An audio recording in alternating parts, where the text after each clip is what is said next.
Pada awal abad ke-20, dunia dilanda euforia kemajuan teknologi yang luar biasa. Salah satu pencapaian terbesar dalam dunia pelayaran adalah kapal Titanic, yang pada saat itu dianggap sebagai mahakarya teknik dan simbol kemewahan tanpa tandingan. Dirancang oleh perusahaan pelayaran White Star Line, Titanic adalah kapal penumpang terbesar, tercanggih, dan paling mewah yang pernah ada.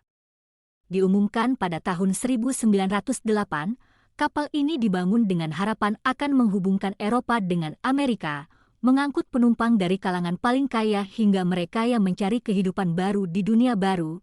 Titanic mulai dibangun pada tahun 1909 di galangan kapal Harland and Wolff di Belfast, Irlandia.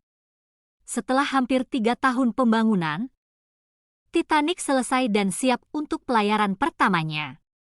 Pada 10 April 1912, kapal raksasa ini akhirnya berangkat dari Southampton, Inggris, menuju New York. Di atas kapal, ada lebih dari 2.200 penumpang, terdiri dari para aristokrat, pengusaha sukses, serta para imigran yang ingin memulai kehidupan baru di Amerika. Bagi penumpang kelas 1, Titanic menawarkan kemewahan yang tak tertandingi, ruang makan mewah, tangga utama yang terbuat dari kayu mahoni, ruang baca yang elegan, dan bahkan kolam renang dalam kapal. Namun, meskipun Titanic dijuluki kapal yang tidak bisa tenggelam, keperkasaan kapal itu mulai memudar dengan cepat pada malam yang tak terlupakan. 14 April 1912, pada malam itu, langit cerah dan tenang. Kapal melaju dengan kecepatan hampir 22 knot, lebih cepat dari yang seharusnya, dan penumpang menikmati malam yang tenang di atas kapal. Di ruang makan kelas 1, mereka yang kaya dan terkenal sedang menikmati hidangan malam yang luar biasa. Suara musik dan tawa memenuhi udara, sementara para penumpang kelas 2 dan 3 menikmati kegiatan mereka masing-masing. Titanic berjalan dalam kegelapan Samudra Atlantik Utara, dengan sedikit yang tahu bahwa dalam beberapa jam, kapal yang mereka percayai akan menjadi tenggelam dalam sejarah. Di ruang navigasi, Kapten Edward J. Smith berada di kemudi, dengan perasaan percaya diri yang besar.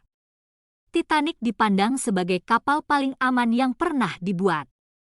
Namun, meskipun ada laporan mengenai keberadaan gunung es di jalur pelayaran mereka, Titanic terus melaju dengan kecepatan tinggi, yakin akan kemampuan kapal untuk mengatasi apapun. Pada pukul 23.40, keheningan malam tiba-tiba pecah. Sebuah tabrakan besar mengguncang kapal, dan seluruh tubuh kapal bergetar hebat. Kecelakaan itu terjadi saat seorang penumpang melihat sekilas bayangan besar di depan kapal, gunung es yang menjulang tinggi, tidak terlihat sampai terlalu terlambat untuk menghindari tabrakan. Titanic menabrak gunung es di sisi kanannya. Dan kekuatan tumbukan tersebut merobek lambung kapal. Awalnya, banyak yang tidak tahu apa yang terjadi. Beberapa penumpang masih menikmati makan malam mereka, tidak menyadari bahwa kapal mereka sedang dalam bahaya. Namun, bagi para awak dan kapten, ketegangan mulai terasa. Di ruang komunikasi, operator radio segera mengirimkan sinyal SOS, meminta bantuan dari kapal terdekat. Para awak kapal segera melakukan pengecekan, dan mereka menyadari bahwa beberapa kompartemen kapal telah rusak parah dan air mulai menggenangi ruang-ruang tersebut.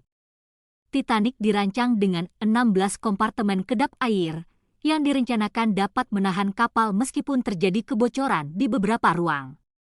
Namun, tabrakan dengan gunung es merusak lebih dari 5 kompartemen, yang berarti kapal sudah tidak bisa diselamatkan. Beberapa menit setelah tabrakan, awak kapal mulai memberi perintah untuk menurunkan sekoci-sekoci penyelamat, namun ada banyak kekacauan.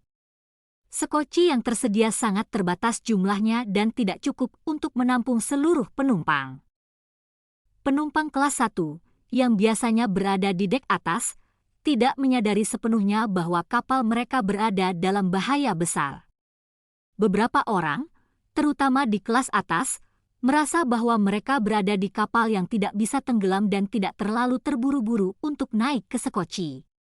Sementara itu, penumpang kelas 2 dan 3 yang berada lebih rendah di kapal mulai menyadari bahwa situasi sangat serius dan mulai berlarian mencari jalan keluar.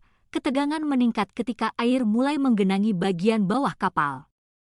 Meskipun ada upaya keras dari awak kapal untuk menyelamatkan Titanic, jelas bahwa waktu sudah sangat terbatas.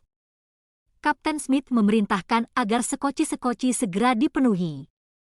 Namun sebagian besar sekoci yang pertama diturunkan hanya terisi setengah atau kurang dari kapasitasnya, karena banyak penumpang yang masih enggan meninggalkan kapal yang mereka yakini akan selamat.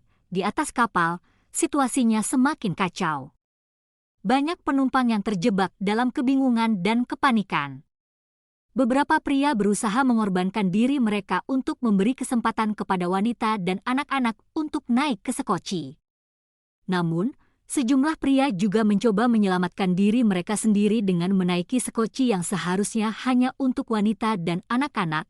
Sekitar pukul 2.20 pagi pada 15 April 1912, Titanic akhirnya tenggelam sepenuhnya ke dasar laut. Saat kapal tersebut mulai miring dan hancur, banyak penumpang terjatuh ke laut yang dingin dan gelap. Mereka yang berhasil naik ke sekoci hanya bisa menunggu dalam ketakutan, berharap kapal bantuan akan datang. Kapal Carpathia, yang menerima sinyal darurat Titanic, akhirnya tiba di lokasi sekitar 2 jam setelah kapal tenggelam. Namun, bagi banyak penumpang yang terjatuh ke laut, sudah terlambat. Suhu air yang sangat dingin menyebabkan banyak yang meninggal karena hipotermia sebelum bantuan datang. Dari lebih dari 2.200 orang yang berada di atas Titanic, hanya sekitar 700 orang yang berhasil diselamatkan. Kabar tentang kehancuran Titanic segera menyebar ke seluruh dunia, menimbulkan rasa syok dan kesedihan yang mendalam.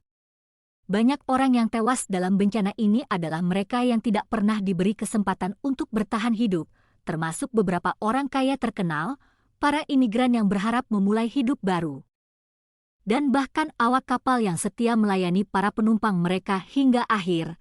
Tragedi Titanic meninggalkan bekas yang mendalam dalam sejarah pelayaran dan menjadi simbol dari kecelakaan yang disebabkan oleh keangkuhan dan ketidakmampuan untuk memprediksi kekuatan alam.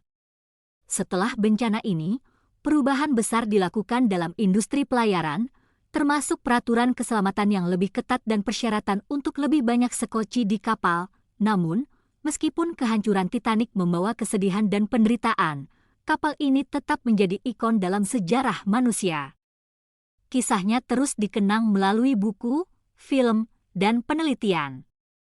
Titanic bukan hanya tentang kapal yang tenggelam, tetapi juga tentang keberanian, pengorbanan, dan kemanusiaan yang muncul di tengah bencana. Bertahun-tahun setelah tragedi itu, reruntuhan Titanic ditemukan di kedalaman Samudra Atlantik pada tahun 1985. Temuan ini membuka babak baru dalam memahami peristiwa yang terjadi dan memberi kesempatan bagi generasi mendatang untuk merenung tentang pentingnya keselamatan dan kesiapsiagaan dalam menghadapi bencana besar. Kini, Titanic tetap menjadi cerita yang tak terlupakan, pengingat akan batasan manusia di hadapan kekuatan alam dan simbol dari mimpi besar yang terkubur di kedalaman laut.